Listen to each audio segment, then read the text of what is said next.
I'm here to tell you very, very quickly about how I am absolutely exploding my growth on YouTube. This tool is called Cast Magic. So, all you have to do is input your link to Cast Magic. It will give you a transcript of your entire podcast or YouTube show. It will give you all of the AI content you could ever imagine, including introductions, speaker bios, keywords, titles, timestamps, threads, promotional tweets, blog posts, and much, much more. You even get Magic Chat where people can treat your podcast like ChatGPT and ask questions about it. There's so much more. Cast Magic and use code casting30 to get 30% off. Okay? Thank you. I hope that was fast. Enjoy the podcast. The big problem that of this issue that you said that the naked shorting wasn't as much of a problem as the failure to delivers. So when we're seeing failure to delivers, is there ever a mechanism or a way in which they legitimately happen in a market that doesn't contain people either using reg show rules or to create naked shorts or just making them up and writing them? Do failure to delivers ever occur when that is not happening is basically my question. Failures to deliver do occur without naked shorting. Yeah. Okay. So you could put in a long sell and fail to deliver. So that's why I say that the fail to deliver supersedes the naked shorting, because even a long sell can fail to deliver. Okay. How does that happen? Is the same thing happening there? Are they just long selling something and it doesn't exist, or they don't? Yeah, you don't mark the trade short. You just sell it. 2 days later, you don't show up with it. You get a debit. You have the in the U.S. model, the National Securities Clearing Corporation does what they call novation. So they become the buyer to every seller and the seller to every buyer. So that's how they continuously net your buys and sells all day long. You broker, the broker's buys and sells. So in that process, at the end of the day, you either owe some shares of something or you are owed some shares of something. If you are owed some shares of something, then they credit your account at the depository trust company in the depository. If you owe but don't deliver, then they just hold that open position for you until you bring it in. The interesting thing about this, Josh, is that if you don't show up with your money, there is no tomorrow for you. They make sure that they get your money. In fact, if you owe a lot of money at the end of the day, you're getting a phone call around 4 o'clock or 3:30 saying, hey, you've got a big chunk of money due to us this afternoon. Are you gonna, you're gonna be able to pay that? And if you can't pay your money at the end of the day, the depository can go to the Federal Reserve Bank and try and help you arrange a loan to borrow that money. The difference is with the shares is that you can't just run out and print more shares. So the Federal Reserve Bank can print more money for you all day long, but they cannot print more shares of GameStop or IBM or anything else. Only GameStop and only IBM can print those, right? They can issue more shares to the public. And so at the end of the day, rather than, they just carry the fill for you from day to day to day. There are in place some fees and some fines and some rules that say, well, if you don't deliver today, then we'll give you like so many extra days. And then if you don't have a good excuse by the end of those extra days, then you only get like 2 more extra days. But they don't have a way in the U.S. That's crazy, right? Yeah. But they don't have a way in the U.S. to unwind that trade. So they say, right? That in the EU right now has what they call the CSDR, Central Securities Depository Regulations. And they, in fact, if you don't show up with the shares in however many days it is, they will reverse the trades, right? So each trade goes into the system with a marker on it that says that, this debit to Merrill Lynch's shares for GameStop comes from the same transaction of this sell by Goldman Sachs, right? so that they can go back and reverse that trade, right, if you fail to deliver your shares. The U.S. has absolutely no plans to do that at this time, and I think that this puts us at a major disadvantage because it's insane. Why would you just let that just keep rolling it over and rolling it over and rolling it over? The value of the open positions and the risk that represents. People were talking about Citadel getting a margin call from DTC. Well, you don't get a margin call, right? What you get is a call that says the money that you put into the participant fund that we will use in the event that you go belly up and owe us money is no longer sufficient to cover what we perceive to be the risk associated with the open positions in your account. So if we could get that in the U.S., like then I could really retire. Then I would be done, because the naked shorts will still be naked shorts, and all this stuff will still happen. But if you stop the fails to deliver, then you can naked short for like a day or two, and then you have to get shares to cover that. And you don't just borrow shares from somebody; you actually have to find someone willing to sell them. Yeah, and I guess this is kind of the mechanism that a lot of the people in the GameStop and other sort of like AMC and the other people shares that people are looking at. This is the thing that they're saying that eventually, so the story goes, the shorts have to cover. But so this leads us very nicely into the next question I had for you, and is what is the mechanism here, or is there one that will lead them to close their short position? Like, is there historical precedent for the DTCCs saying, hey, you need to sort this out, you can't just continue to fail to deliver forever? Is it, like, how stress tested has this system been? Is there precedent here? Like, do we know what goes on in this situation? Right. So if all of the fails had to be covered, right? If all the fails had to be covered, so that you had to go out into the marketplace and actually find someone to sell you the shares, not lend them to you, but sell them to you, so you have actual shares.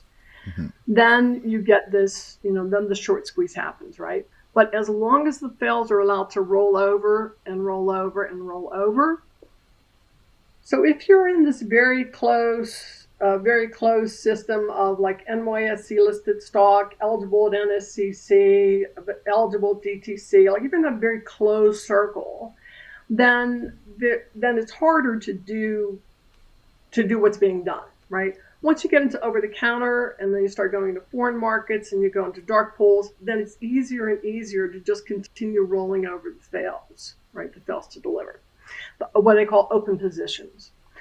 So is there precedent for, I don't even like to use the phrase, the mother of all short squeezes?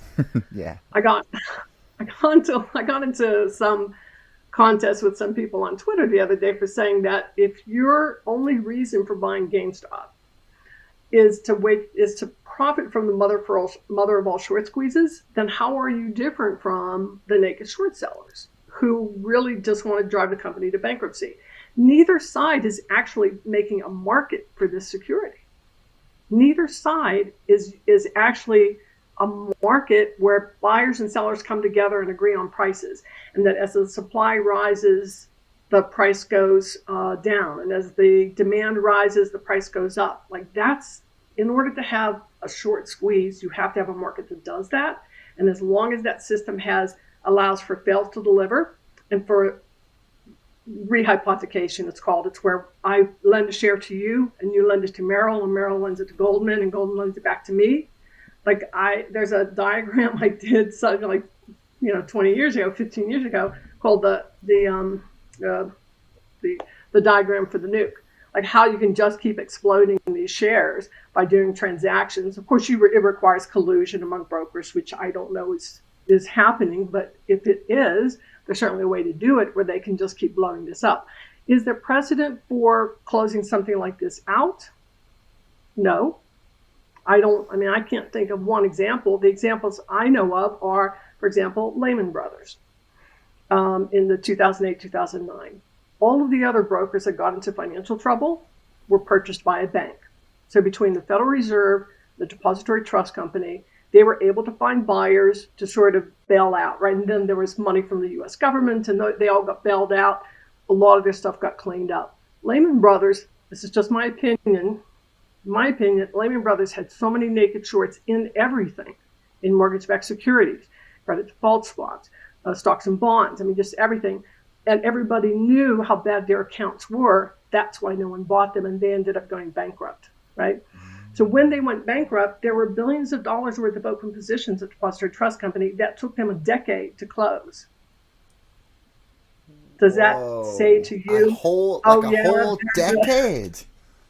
So they were still closing this, right, when Donald Trump was president. 9, 8.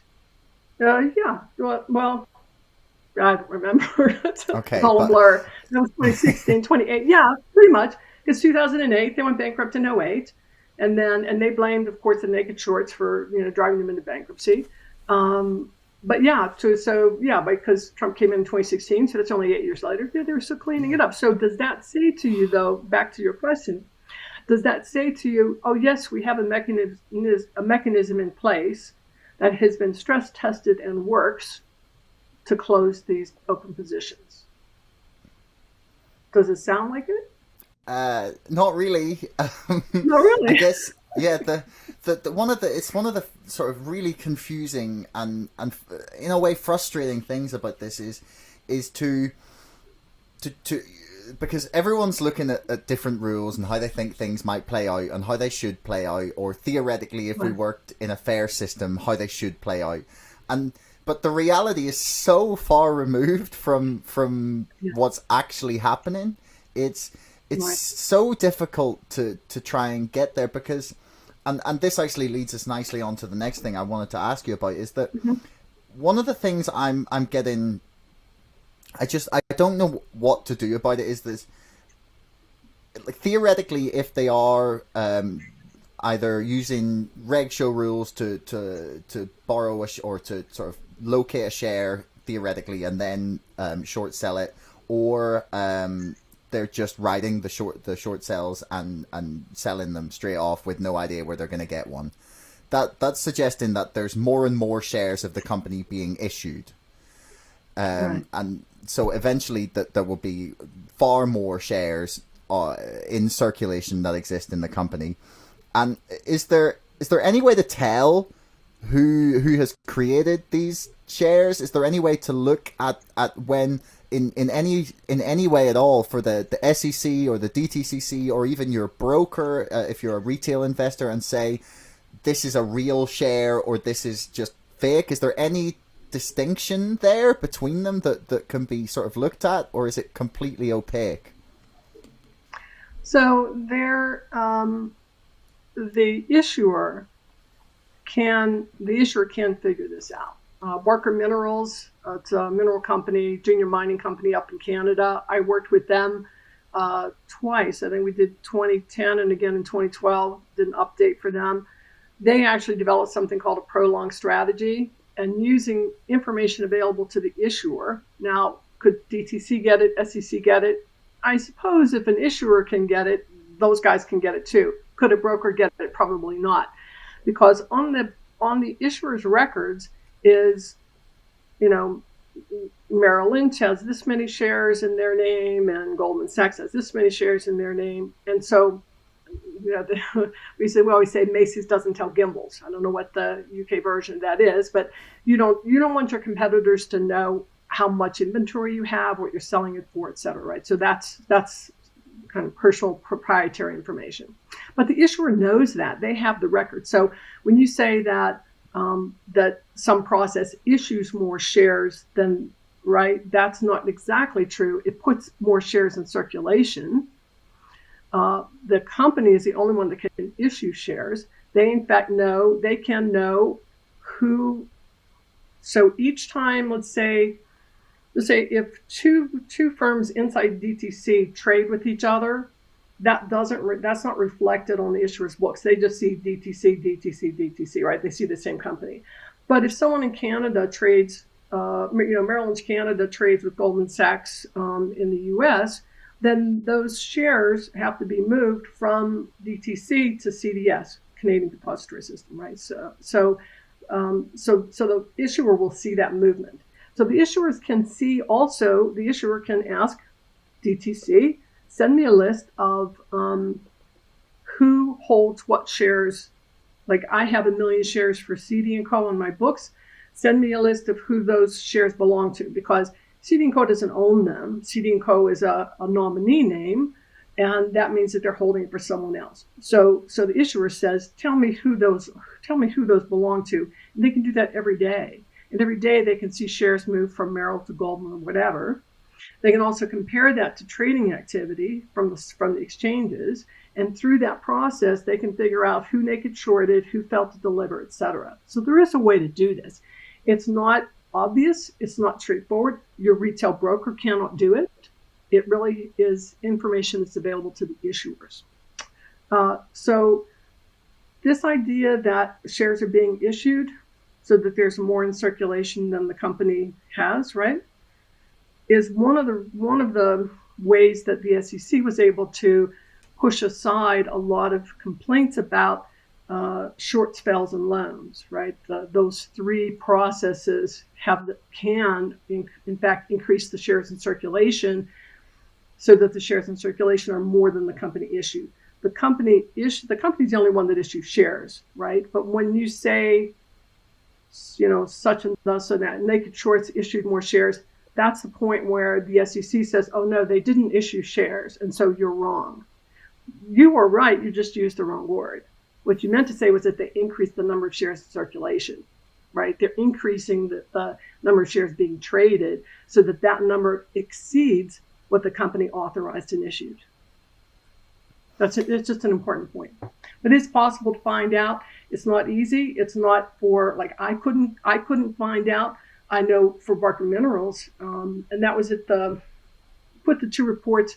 They were so important for what they were working on that I put those two reports at the end of the naked short ingredient, the book, for people to read. So you could see sort of step by step how they were going about figuring out exactly who has the fails, right? Who failed to deliver shares for settlement, because the SEC only publishes the names of all of the companies whose shares weren't delivered. So Barker Minerals, however many shares, but they don't tell you who owes the shares to the system.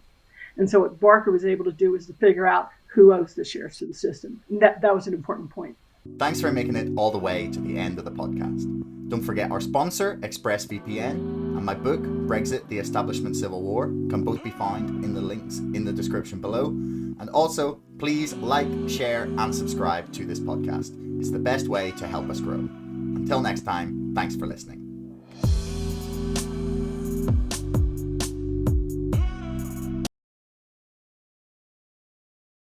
Dark pool trading has been discussed a lot on Reddit, on Superstonk, and quite widely. And it's been a difficult concept for me to get my head around. But essentially, now you can correct me if this is a wrong understanding of it. It's just another exchange that is less visible and a way for hedge funds to make their activity maybe not unknown, but just not as obvious to the market as a whole. And I think you mentioned in your AMA that it's got to something like 40% of all trades made in the market today are done through dark pools, and now that seems like a lot. How have we got to that point where almost half of the trades are taking place off market, and how has that sort of been able to remain such a secret up until now?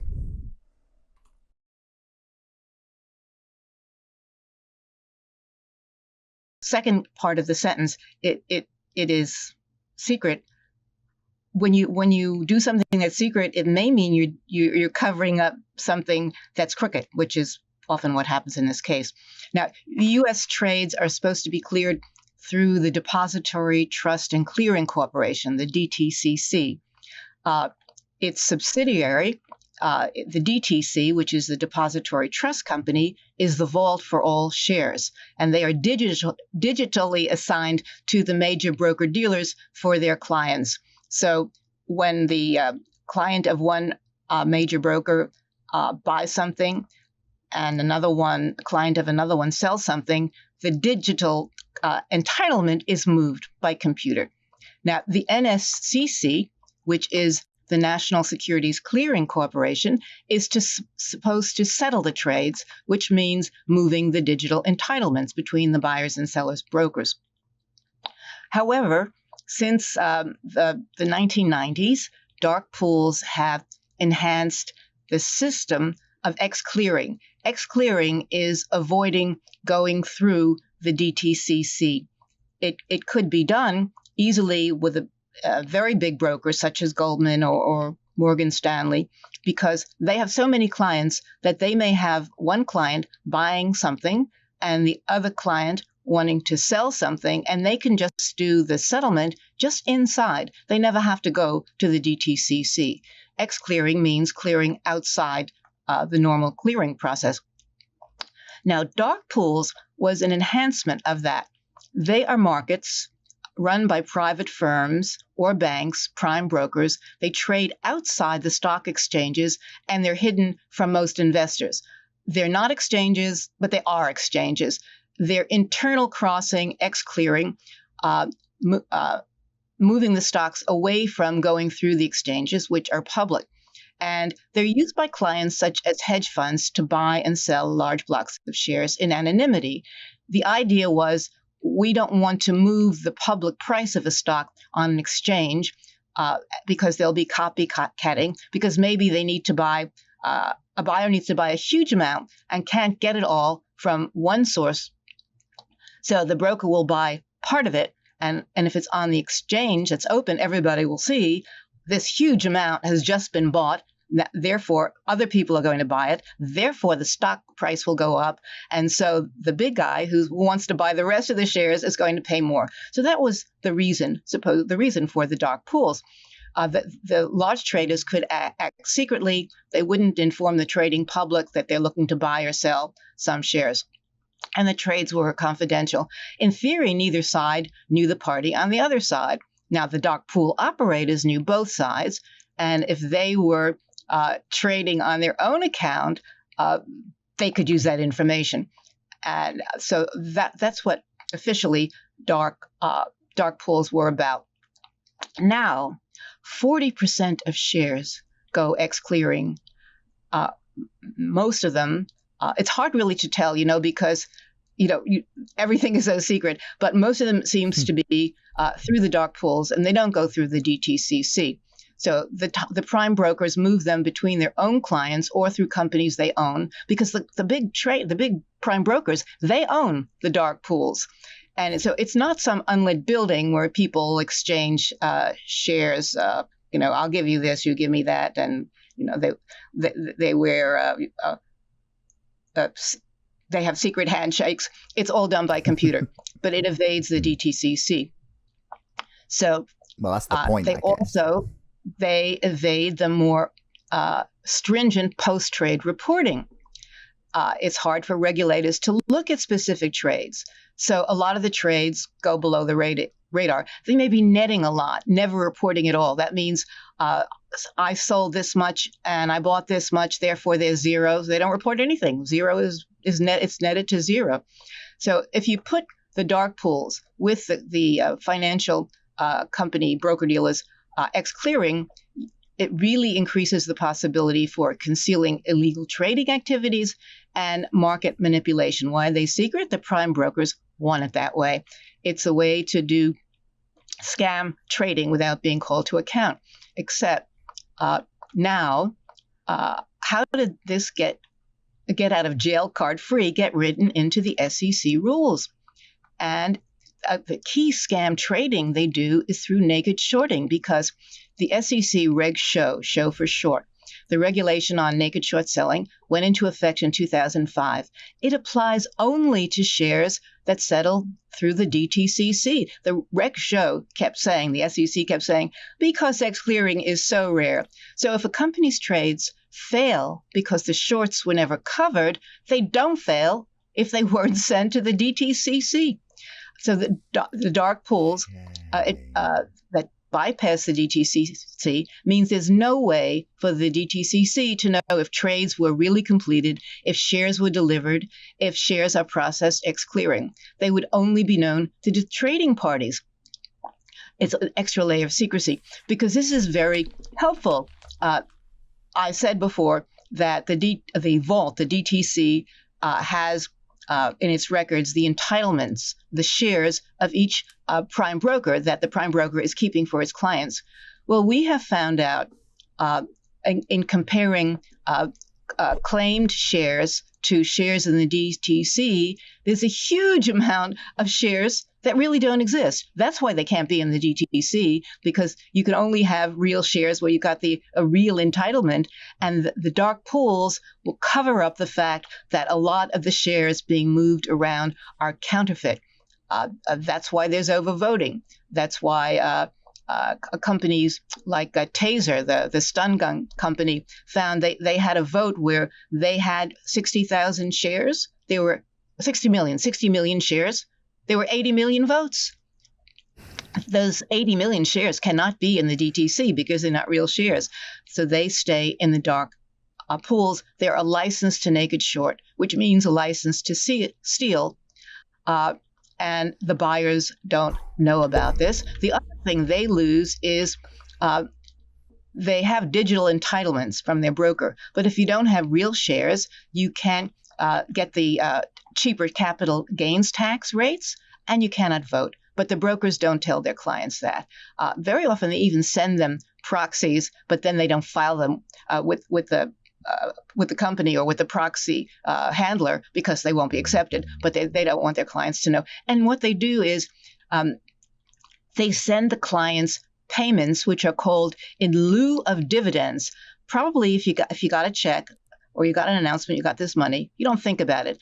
It's because in lieu of dividends, they're not entitled to real dividends because they don't have real shares. Now, to get back to GameStop, the dark pools played a role in the GameStop manipulation. 25% of the GME float is traded over the counter compared to less than 1% for major stocks. Compare that. 25% compared to 1%. Why would they do that? The total GME volume traded off exchange skyrocketed in January. There was a spike in dark pool trades, especially the last week when the short squeeze was on, and then it was shut down. The big investors who trade in dark pools increased their volume till that week when the price dropped. And in February, over 500% of the float, and this is amazing, it could be like that, was traded off exchange in dark pools. Massive repeat high frequency trades is one of the ways that happens. You know, if you're doing a high frequency trade, you are not borrowing or locating a share. It happens in nanoseconds. Then the GameStop OTC over the counter, which means all of the things that don't go through the DTCC. The volume as a percentage of the float was over 200 times higher than the average volume as a percentage of the float for Dow stocks. And each time they took another measure. For instance, the average over-the-counter trading for Dow 30 in February was 2.8% as a percentage of float, and it was 234% for GameStop. So you know something very crooked is happening there. The other thing that happened that was really interesting with GameStop is the average trade size was always very large. That was the purpose of the dark pools. Well, when they got into the manipulation, the average size decreased to less than 50 shares per trade. What major hedge fund is buying shares at 50 shares per trade? And it went down as far as 1 share per trade. So this was meant to through high frequency trading to manipulate the market. And that is what has happened with dark pools. They're another mechanism to manipulate and cheat. Now, Lucy, one of the things I absolutely love about you and about watching your interviews and your AMAs is your fearlessness to just say what you believe and what you see. There's not many journalists would go as far as to call a lot of what you've said there a license to steal. But, it is. Yeah, it is. I'm not saying you're wrong. I'm truly admiring your willingness to come out and say it because, yeah, the veiled language that. Well, the reason mainstream yeah. journalists don't say these things for a number of reasons. One is their sources are the people that I'm talking about, and so they can't call somebody a crook. They can write if there has been an SEC or Justice Department enforcement, they can do a story about that. They won't follow it up much, but they'll say this happened. This company was fined and full stop. But they're not going to go after the continued corruption because those are their sources. They depend on them for their daily and weekly articles. Some of them, and we know this from some cases that were brought in Overstock, some of them are bought off. Some of them are paid. People have testified that they give money to certain journalists. They're paid. Some of them are just lazy or stupid. Sorry. It takes a lot of work to do this. It's so much easier to rewrite a press release, which I think is what most of them do. So if you're lazy or stupid and you don't want to make waves, you don't talk about these things. It's only because of the massive spike in the market with GameStop that anybody is even talking about this, even though some of the tactics have been used for years. Thanks so much for listening. If you enjoyed the show, please subscribe, follow me on Twitter, or sign up to our mailing list. Thanks a lot to our sponsor, ExpressVPN, the #1 most trusted VPN. Get lightning fast connectivity with servers in 160 locations across 94 countries. Keep your browsing privacy safe with ExpressVPN and get a 35% discount on 12 months of ExpressVPN when you follow the link in the description below. Don't forget my book is now out and available to order on Amazon and on bookshop.org. That's Brexit, the Establishment Civil War. And most importantly, thanks for listening. We'll see you next time.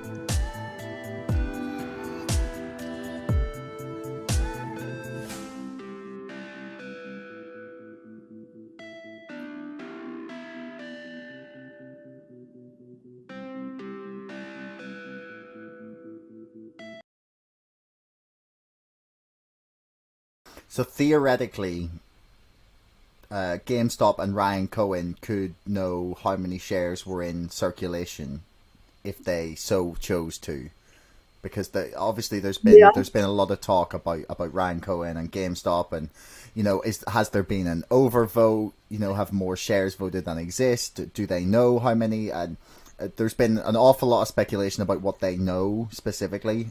So that's interesting that they could find out, but that doesn't actually mean that they are aware of what's going on because they would have to actively seek it out. Right. So someone asked me, someone was tweeting to me,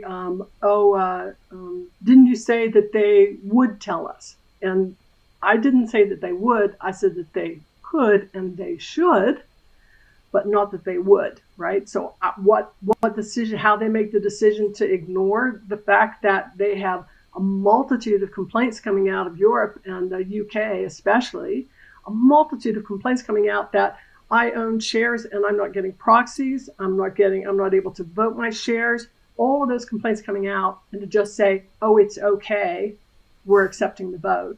But this is what Overstock did in 2006. They knew that there were more shares in circulation than they issued. They knew that, in fact, the CEO's own family who held shares, held shares at a brokerage, right, had shares in Overstock, did not get proxy materials, were unable to vote their shares. They knew that, and yet they accepted the vote. Why? Because they got the result that they wanted. So companies tend not to complain about the outcome of the vote unless it's an outcome they didn't want, right, they weren't happy with. Every vote is important, and that vote is the moment when the investors and the company can know that something's wrong. If you didn't get your proxy, you didn't get to vote your shares, something's wrong. In the U.S., we have favorable tax treatment for dividends. So kind of like the two things that shareholders get, the bondholders don't, right? Is one is a dividend, which is a share of profit from the company, and the other is the right to vote. In the U.S., we have favorable tax treatment for individual investors who receive dividends. So on the IRS sends you this form called a 1099. And if your 1099 says that you have non-qualified dividends and all you had was GameStop, or they don't pay a dividend, but say some other stock, that means that your shares have been lent out, right? So that's another tip-off. But the big one for the company has to be the annual meeting. If there are problems with the vote coming in, and I've always referred people to Carl Hagberg. He has a team that work as inspectors of elections, and they can go in and help you figure out where were your real shares, where were your overvotes, who didn't get their, why are certain investors not getting their voting materials. The fact that, and I guess from what I heard, GameStop accepted their vote and went on their merry way. I don't know why they did that. If I were in that seat, right, that CEO seat, and I knew that my investors, people who believed in my company and bought shares of that company to hold, were unable to vote their shares, I'd want to find out why before I accepted the results of the vote. Why is it in GameStop's best interest to do that, in your opinion? Like, why, if they've got the result they want, why would they, go messing with it, basically? So your investors are also employees, are also members of the community. Sometimes they're your customers. The GameStop, that was the thing, right? They're gamers. They're buying products there. They want to shop at that location. They want to go to those stores. So those shareholders are also your customers. Wouldn't you want them to be happy? And why would you knowingly ignore the plight that they're having with your shares, right? I can own your share, but I can't vote it, right? I should be receiving real dividends. I'm getting payments in lieu. Shouldn't you, if you take investor relations seriously, I think a company would be interested in that. I don't think it's proper to ignore it, because especially somewhere like GameStop, where all of those investors came in to sort of rush to the rescue, right? They didn't want to see the company go bankrupt. They didn't want to see the company, close down.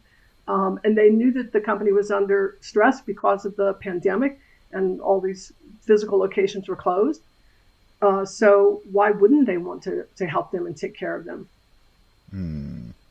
Yeah, no, I totally agree. That's one of the things that has made this case different than a lot of previous examples of short selling, is that the company has very strong fundamentals, and unlike companies like Eagle Tech that ultimately went under, this has sort of had the strength to come back because people were invested in the company.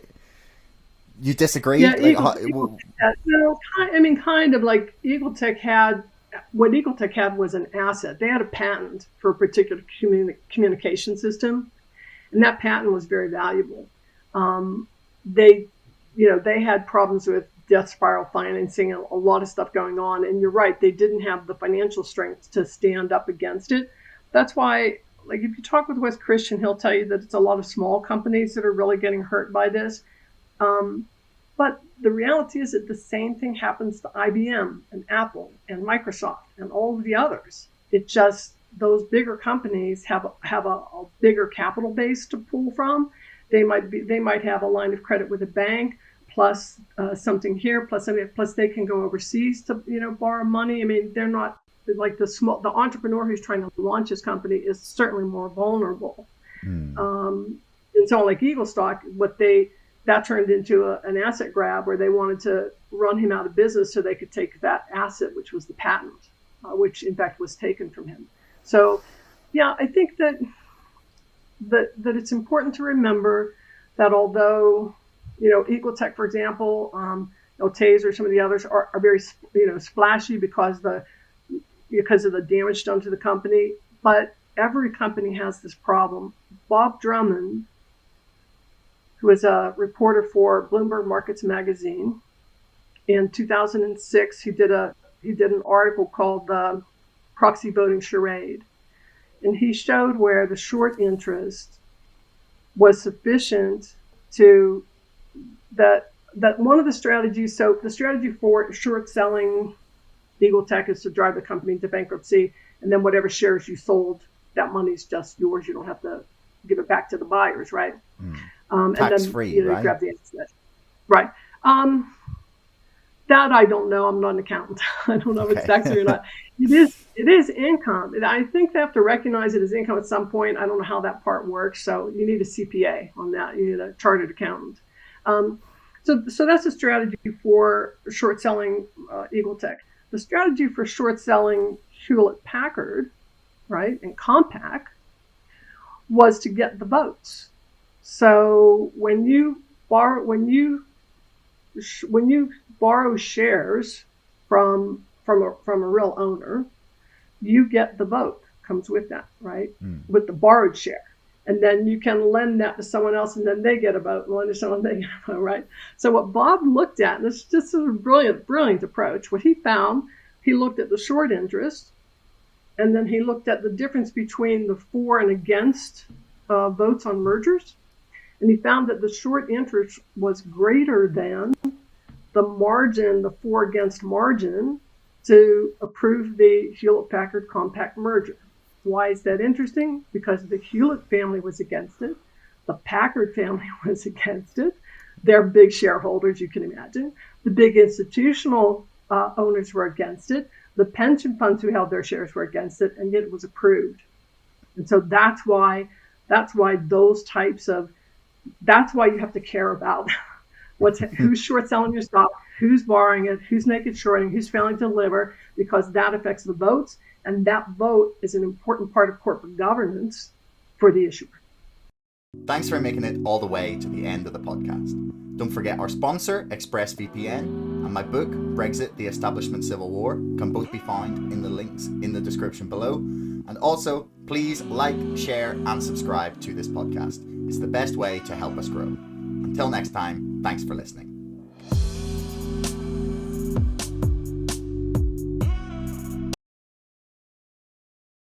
Thing that the mind-blowing numbers that get thrown around, like even just the idea that the DTCC is insured for $67 trillion, right? Like even just that figure alone blows my mind, because the world economy is $130 trillion. Yeah. Do you really think it's an actual possibility that, because as far as I'm aware, now you can correct me if I'm wrong on this, the DTCC, their like insurance policy is essentially the Fed printing money, right? Yep. Is that pretty accurate? Okay. Well, they have investments. They have low risk investments. So they take dues from their members, from people who clear their books through their clearinghouse. So they take dues from them and they invest that into low risk stocks and bonds and things, and that's where it's essentially the 67 trillion lies. And if that gets drained, that's when the Federal Reserve has to start spinning up the printers. And the last time that happened essentially was in 2008 when the mortgage market collapsed. And the big insurers, Fannie Mae, Freddie Mac, AIG, they had trillions of dollars of policies out there, and they're not expecting to have to pay them all at once. That's never, if everyone all of a sudden gets in a car accident tomorrow, your insurance company's going bankrupt. They're not designed for every car in the world to all of a sudden bonk into each other and, need a frame job. And so, the insurance that exists isn't expecting that 100 different meme stocks are all of a sudden get margin called, and they're going to owe trillions upon trillions upon trillions. I mean, if the stock hits $100,000 a share, and there's the 45 million physical shares out there, you're looking at $45 trillion, right? But there's 800 million shares that could possibly exist. So I don't see how anyone gets out of this without the Federal Reserve printing money to cover all. They're required by law to do this, because if they don't print the money, the banks dry up. If the banks dry up, no one has any money in their savings accounts, and the FDIC and the federal insurance all of a sudden gets drained, and you don't have people getting car loans. No one can get credit cards. No one can get small business loans, and the entire world economy just grinds to a halt. So they have no choice but to print. So essentially, I think of my GameStop stock as just being like a federally backed security that, it might as well just be a currency at this point. It's safest I think lottery ticket ever. Exactly. It's, I think about, the price of Bitcoin, and, there's 20 million Bitcoins in existence. Why is it worth $50,000? It doesn't produce a dividend. It doesn't produce, goods or services. It's just this digital thing that can be erased by a solar mass ejection. And whereas my GameStop stock it's just as rare. It actually produces something, and it's in demand and being held on to just as tightly as someone would a bag of gold. And why not invest the cost of an airline ticket into it? This is not financial advice. This is not financial advice. Is what I'm doing. Yeah, I just always like to clarify. Yeah. The situation. But I still, part of my brain just goes, this isn't possible. The SEC will step in, the government will step in, the brokers will refuse to pay. There's suggestions that eToro have said, people have read the terms and conditions of retail brokers eToro, where they've said, we reserve the right to just cancel all trades, regardless of when they happened, if we want. And people are just I'm just waiting.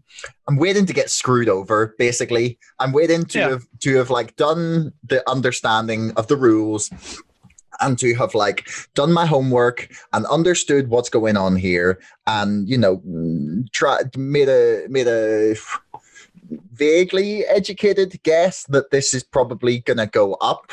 Yeah. And then just be told, well, if it was a hedge fund doing this, they'd get their money, but no, you're not getting it.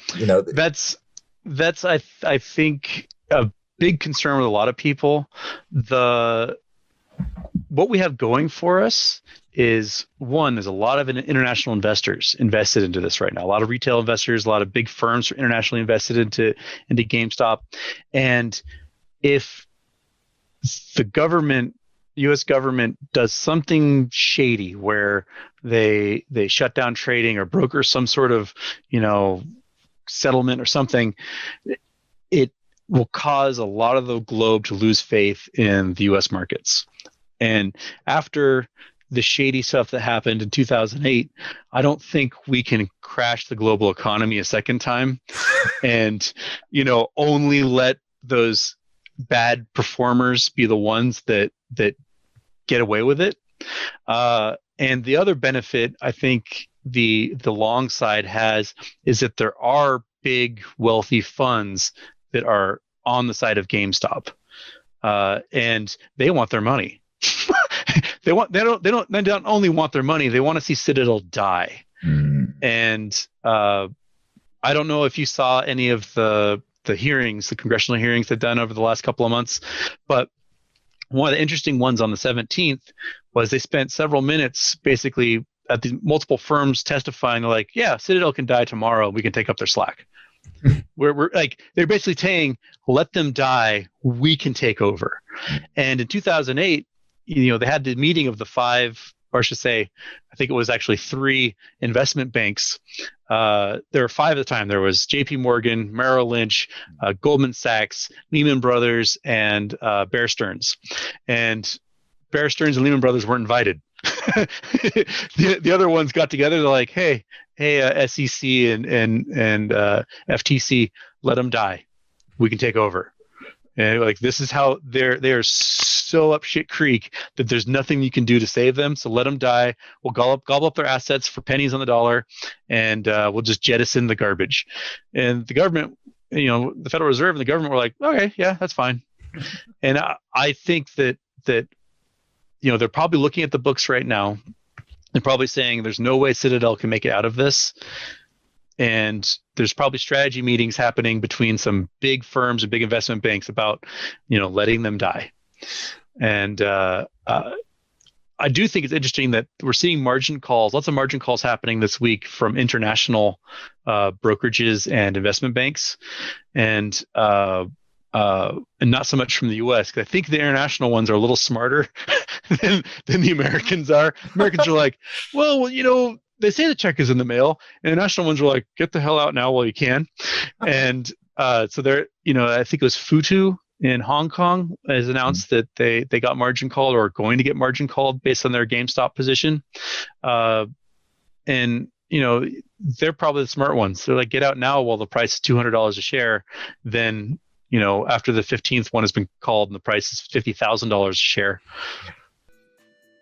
Thanks so much for listening. If you enjoyed the show, please subscribe, follow me on Twitter, or sign up to our mailing list. Thanks a lot to our sponsor, ExpressVPN, the #1 most trusted VPN.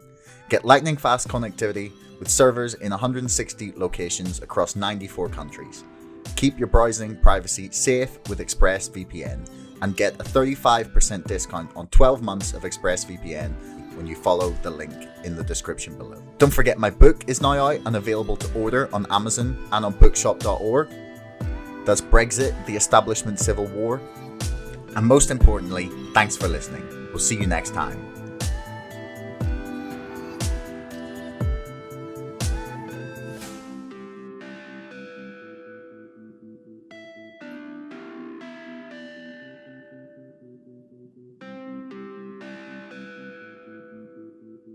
Do you think there has been manipulation of the price of GameStop or of AMC? Because that is just that's one of the accusations that gets thrown around every single day, basically. Yeah, this is a common question, and it's difficult to answer because you never know exactly who's asking the question and exactly what position or what knowledge they have. So they're quite shocked when I respond initially by saying every stock is manipulated. They're manipulated intensely, and it's done in ways that so many different ways that even if you knew all about them, you'd unlikely be able to hold them all in your head or look at them happening on screen in front of you. You'd have to have some sort of checklist because there's an intense amount of negotiation negotiation on levels that you can't even see. And in order to hide that or obfuscate certain types of behavior, you have to make moves that would look counterintuitive to anyone trying to investigate what you're doing. So, on these desks, you can just phone up people. You'll have to anyway, all day, phone other people for various reasons, prices or whatever it might happen to be. And depending on what type of fund you're working on or they're working on, there'll be normal conversations that happen. And you'll ask, like, what are you thinking about this, or how are you guys putting things in that direction? And you anticipate that person lying to you and to manipulate you to advantage of their own trade, and so work around that, and there's that cat and mouse game that everybody plays all the time, apart from the odd one or two who again probably will do it at the end of the day. And so there is no honor among thieves, really. And so, yeah, like on the levels of the people who are working in the fund managers, junior fund managers, executives, fund associates, everybody up and down that, they all are aware of the fact that they're trying to manipulate and control the narrative. And that's like with regards to other people at the same level of themselves, never mind the lack of information that will ever filter down to retail. So from a perspective of like, is it happening? Yeah, all the time. How is it happening? Well, that always depends on the context of the security you're trading or the people that you're trading against. And commonly, we all are probably aware by now of CNBC and their not to pick out any one particular aspect of the mainstream media, right? They're not all that different from each other. Fox News, I'm not going to say that they're any better, obviously. But there are these avenues to push a narrative that will reach lots of different ears and cost little or nothing in terms of your effort and reward you'll get in return. And it's so very easy to manipulate the mainstream media, just manipulating downstream actors in the industry. So, you know, you can phone up and, for example, I mean, lots of different ways you could do it, but you could influence somebody else to take an action on their account, which at the same time you do something similar, and then you can say, look at this evidence, you know, and you could show that to 5 or 6 other people, and then you could influence more decisions, which various brokers or investment banks ahead of them will then change their own position or make slightly different decisions, and within there you can tell what their ultimate strategy might be, because you can see the slight adjustments they're prepared to make. And while you're maybe fighting one particular guy, it'll play out in as loads of different narratives in the mainstream media. The stock will be manipulated constantly. You'll fade it as soon as the price opens at the start of the day. You'll boost it right at the last couple of minutes before lunchtime. You'll slam it back down again when you come back from your salad. And you'll do things all the time that are exclusively about manipulating the price. And you see it constantly on the markets, and you're looking at the charts. I'm a classical chartist. I'd look at the charts and I'd look at the indicators. I'd look at momentum indicators specifically, and I'd see the divergence, you know, and you can see, well, here's where the strength is in this trend. Here's where it's weak. I've also commonly will have like option flow trades from dark pools up, or institutional order flow up on the charts, and I'll be looking at them side by side along with the prices that retail are paying. And you can see quite clearly at times that you'll be paying higher prices for this on institutional dark pools. And while you can't pay lower because of the way that the ATS trading systems work and the nibble pricing and so on, that doesn't mean that there isn't a potential for extreme amounts of manipulation on the top side. So often you'll see, for example, prices coming down, they come in, they put in a low on the charts. They've gone below previous areas of support, and they've put in a new extreme low on price action. And if you're also looking at the options flow or the institutional order flow and the stuff coming through from the dark pools, you can see that the direction of their price movement has changed. It's gone up in advance, and in fact they're putting in higher lows, or they're putting in new highs. And at the same time, people on retail in live trading are buying it, and they're paying less. And you might think, but that means they're getting a bargain. But all that really is this manifestation of this manipulation. The institutions don't want to pay any cheaper for it, right? They've already got everything they possibly wanted. And now retail have to catch up. And you think, well, I'm getting it cheaper because that's better. But actually, for every buy, there's a sell. And so when you're winning buying that low, there's actually somebody else that's being robbed, because they're making decisions based on what they think is all available information. And in fact, it isn't. And people know about this, that have got certain access to the information. Well, as retail traders won't have, you know, in so many areas of these alternative trading systems, so many aspects of them are hidden from you and me. You and I, you'll like the reporting period's 24 hours on trades and alternative trading systems, so you're not even going to see it till maybe the next day. All this stuff's happening when you're making your own decisions live. And people say, but well, this is the nature of the market. And it's truthfully not the nature of the market. You know, the only reason alternative trading systems even exist was because there was this idea that they would be able to add to the liquidity that's provided in the market. And so liquidity equals capital efficiency, which equals capital accumulation. And so building wealth, this idea of creation of wealth that they think comes from the stock market, they thought they could increase that and add to that flow. And so that's why alternative trading systems were permitted. But then within the trading systems themselves, they now offer, and have done since 2017, and even earlier than that, some very popular ones offer maker-taker exchanges. So if you put an order on the books, i.e. provide liquidity within that exchange, then you'll be rewarded with a rebate of the fees that the person who takes that order from the book by doing a market order, they'll pay a fee. That's a taker fee, and that'll be given a rebate, a percentage of it will be given as the maker fee to the guy who put the order in the book in the first place. And so, in essence, that seems like a great idea, because what's the problem? We're only trying to encourage liquidity. But when you actually think about the dynamics of that situation, what you've gone and done, what you've provided for there is a different mechanism for those liquidity providers to make money. So previous to that, it was that they are providing liquidity that's on either side of the trade, so they can make money in the spread. So that someone wants to buy it for this price, they want to sell it for some other price. You can offer both parts of that trade. You can make the difference in the spread, and you can offset your own risk by taking trades. And that's how market makers operate. And it was how the whole system worked, and it worked very well. But then with alternative trading systems and with the maker-taker exchanges, there then became this secondary reward in that you're just getting the maker fee. And so that was a perversion of the objective of these things in the first place. And that actually takes away from the incentive and motivation for the market makers to close the spread via little exchanges. All of that liquidity happen off exchange leads to loads of opportunities for manipulation. And then you combine that with the T+2 settlement period and all of the avenues within there to influence and manipulate the markets.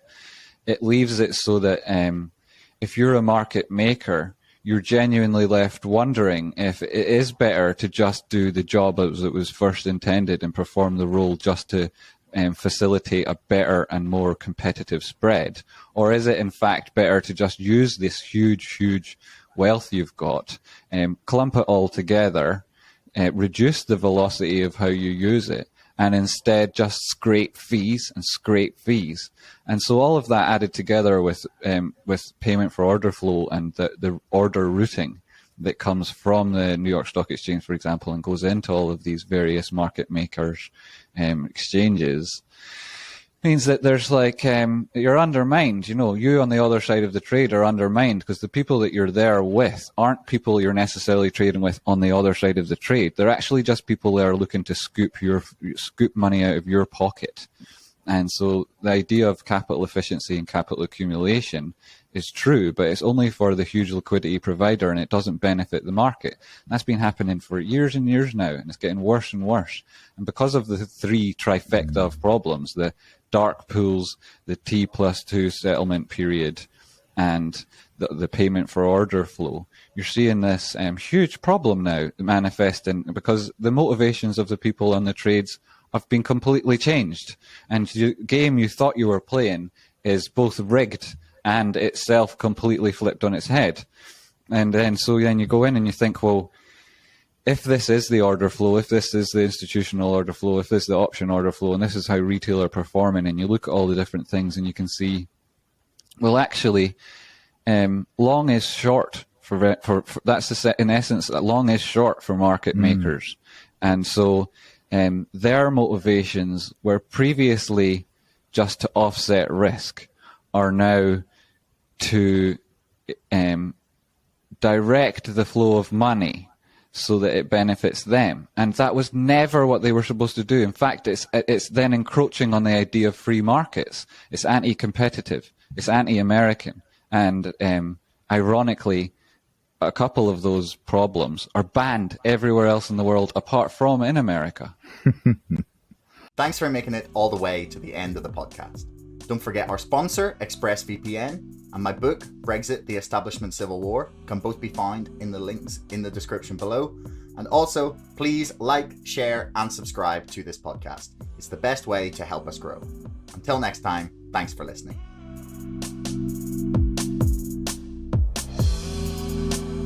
Screw the hedge funds. You can make as many rules as you want, but if there's no teeth behind them, what's the point? Well, like Citadel is potentially just gone in a few months. It feels like financial institutions, that they are all laughing at us by buying GME. Screw the hedge funds. Like, I will lose my entire investment if it brings them down. Why on earth, last May, could you buy the entire company for $200 million? What's been happening on Reddit and in social media and in the marketplace has never been seen before. I argue that nothing is off the table. There is nothing off the table when dealing with the volumes of money in something as big as the United States stock market. The hedge funds have clearly underestimated a group of people raised on Friday night World of Warcraft raids. Dark pools, they're another mechanism to manipulate and cheat. Mainstream journalists don't say these things for a number of reasons. One is their sources are the people that I'm talking about, and so they can't call somebody a crook. Superstonk and the other communities that have emerged are a hive mind, the likes of which we have never seen before. It's madness and brilliance, insanity and genius all rolled into one. It's very possible that Citadel will be gone in a few months. And not just Citadel, but the entire financial system has the potential to come crashing down. These crooks continue to gamble recklessly with the world economy, and this could be the moment that they finally get their justice.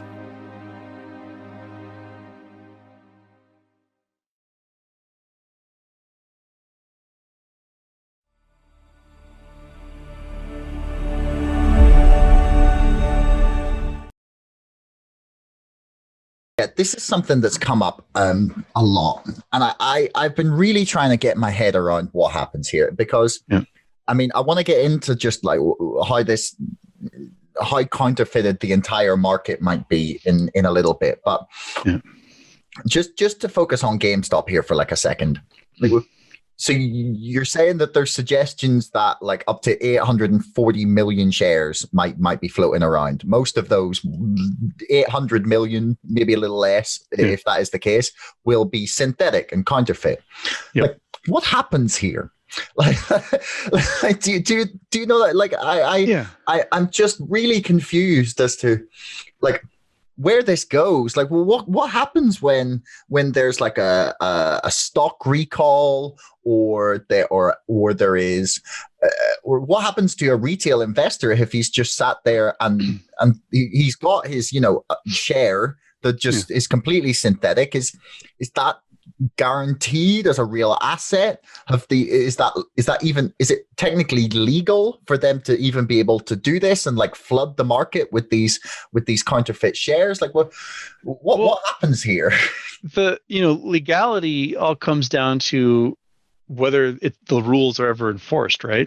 So you can make as many rules as you want, but if there's no teeth behind them, what's the point? Wow. Like if you never have a traffic cop hiding behind a billboard to catch speeders, you can go as fast as you want whenever you want, right? So if these companies get caught counterfeiting all these shares, well, the fine might be $200. Like, who cares? If you made $1 billion, I'll pay whatever fine you want. The number of times that Citadel's been caught doing sketchy illegal things in the past couple of years is dozens and dozens and dozens of times, and they've made billions in the process and paid a few $1 million in fines. It's just the cost of doing business for them. And but as far as the retailers go, those counterfeit shares, they're treated just like real shares. They're basically an IOU. So you bought an IOU that trades just like any share of stock would.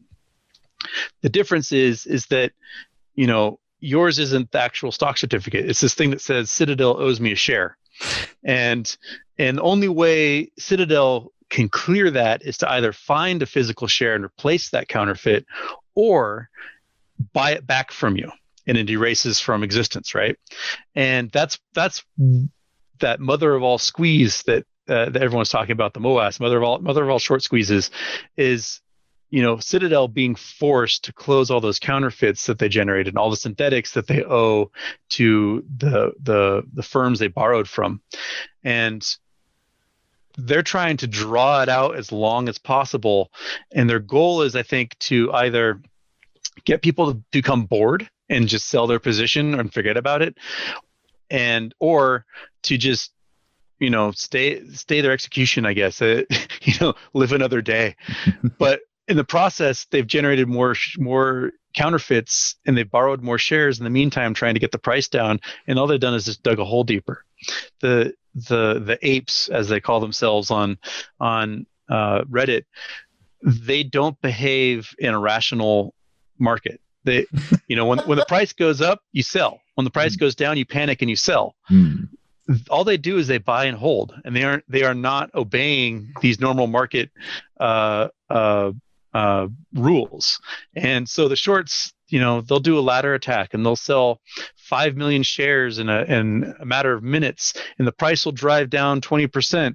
All the retail investors do is they go, cool, and they buy it all up. And they have more shares all of a sudden, and it goes right back to where it was. And these hedge funds are pulling their hair out because there's no panic selling. These people, they may have bought at $4, sat through $400, went back to 40, went to 350, back down to 110, and they have not sold. All they've done is bought more, and there's no answer for that. There's no, it is like art of war mastery by a bunch of idiots who should know better. And they're just like, oh yeah, I'll buy more. I don't care. My paycheck came in. I can afford 2 more shares. And you've got maybe 10 million people doing this who now own, probably more than 100 million shares. And eventually, they might own everything. If they keep taking whatever's being offered, there might not be anything left except synthetics in the big funds accounts, and all the shares in existence, all the counterfeits and otherwise, might physically be in the accounts of all these retailers. And then what?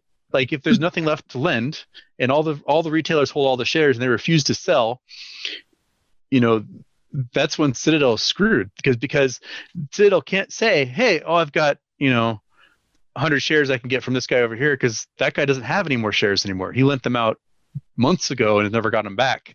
So it's how it's going to unfold. I honestly don't know, but I think it's going to be such a shit show that we're going to see all sorts of, laws passed by Congress to make sure something like this never happens again. Because the minute, GameStop isn't the only thing that Citadel shorted. Citadel shorted, BlackBerry, Rocket Mortgage, AMC Theaters, and probably 50 or 100 other companies.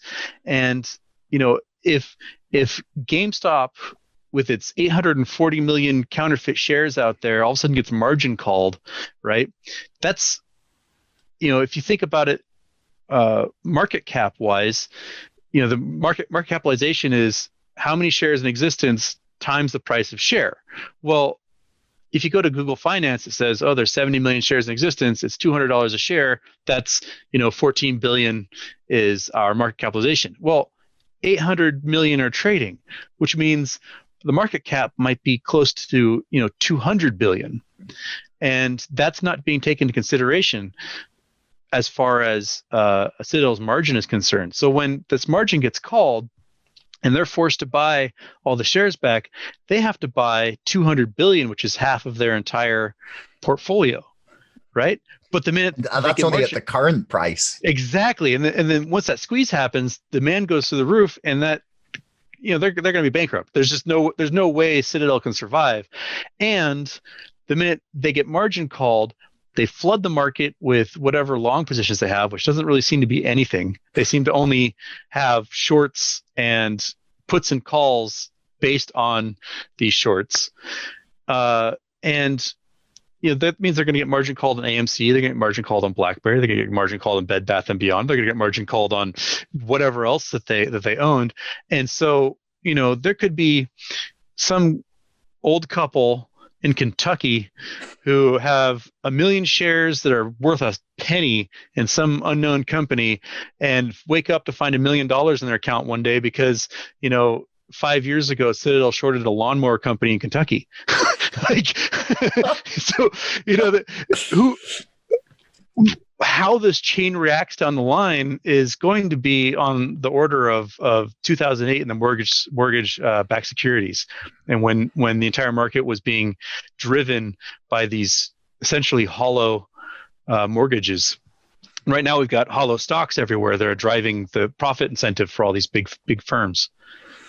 Yeah, I mean it's utterly insane, and you I've got a couple of lottery tickets in like a few shares of AMC and GME and BlackBerry, because why the fuck why not? Yeah, exactly. But the way you describe the Wall Street's bets people is amazing. You're just like, they're just idiots. Like they're not behaving rationally in a market, and that's exactly what it is.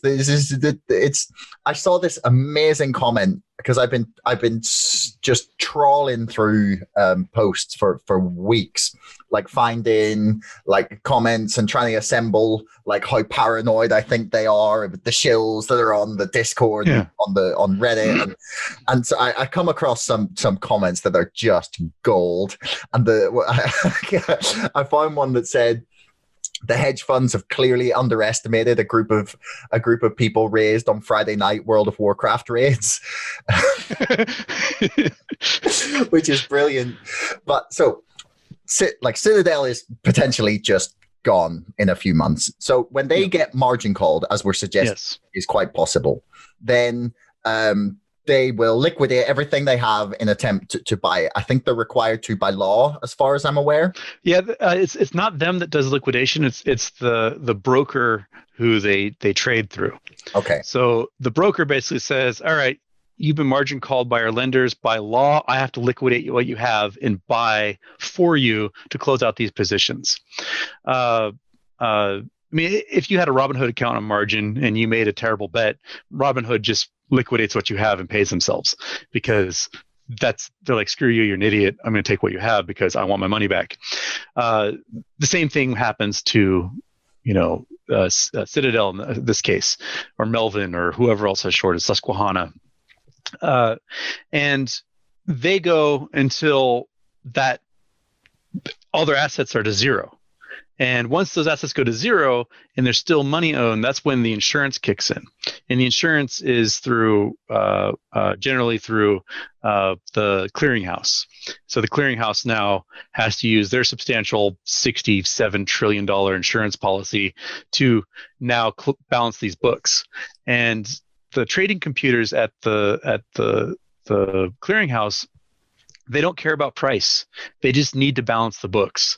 And so what they're going to do is they're going to say, okay, who has prices listed in they're for sale? Okay, there's $1 million for sale at $1,000 a share. Buy all those. Okay, now there's $2 million at $1,000.01. Buy all those. Now there's $500,000 at $1,000.03. Buy all those. And they're just going to work their way up until they clear out those 840 million shares that they need to balance the books. And I fully believe that there might be some weird, nanosecond where the only share available is some guy who put it for $420 million, and he sells 3 shares at that price just ridiculously, because that instant is the only moment there's a share listed available, and that will be the absolute king peak of the squeeze. Will be some guy who just put a joke price in to see if it would happen, and that guy better throw a party for everyone. Exactly. Yeah. and the trading computers at the clearinghouse has to go until those books are balanced. Like, the squeeze will not be over until everyone finally gets what they're owed. And this is such a tightly wound knot. I mean, I was trying to use the analogy the other day of this is like if you took sewing thread and you had a knot the size of a house and you had to undo it, right? And because you might have your BlackRock that has their 9 million shares, but they're all synthetic. And so, Citadel gets margin called, finds 1 million shares, gives the BlackRock. Well, they still owe BlackRock 8 million shares. And so Citadel's like, I need more shares. BlackRock's like, I've got some I can sell you.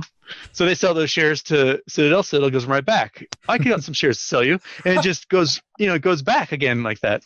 And the dog's now coming to visit.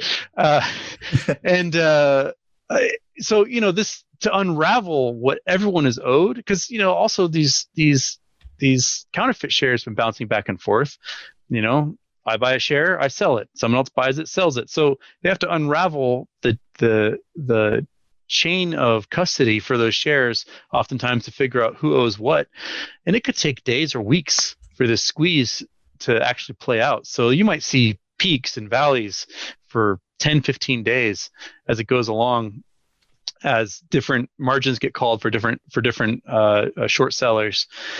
The thing is that I think you want to be the first one called. You don't want to be the 15th margin call, because by then the price is going to be just stupid. And the numbers that people throw out there just seem brain breaking. A month ago it was $100,000 a share will probably be, the floor. And people are like, no, $10 million a share. And I honestly don't know. Every week it seems to get higher. Yeah, because I do think that someone or someones will be able to sell their shares for just prices that seem incomprehensible, because supply and demand. One of the first things they teach you in finance school is that a short position has infinite risk. So the risk for me is I didn't get to go on a vacation this year because of the pandemic, so I put my vacation money into GameStop. Like, if I lose my $1,000, who gives a shit? I'm right back where I was doing what I was doing. But my reward is $100,000 a share, and I get to retire and never do anything for anyone ever again. Cool. I can wait. I've got all the time in the world. yeah. I mean, it's a fair point. It's like, I mean, like, my friend and I are sitting around being like, this is boring. I want to be rich already. Thanks so much for listening. If you enjoyed the show, please subscribe, follow me on Twitter, or sign up to our mailing list. Thanks a lot to our sponsor, ExpressVPN, the #1 most trusted VPN. Get lightning fast connectivity with servers in 160 locations across 94 countries. Keep your browsing privacy safe with ExpressVPN and get a 35% discount on 12 months of ExpressVPN when you follow the link in the description below. Don't forget, my book is now out and available to order on Amazon and on bookshop.org. That's Brexit, the Establishment Civil War. And most importantly, thanks for listening. We'll see you next time.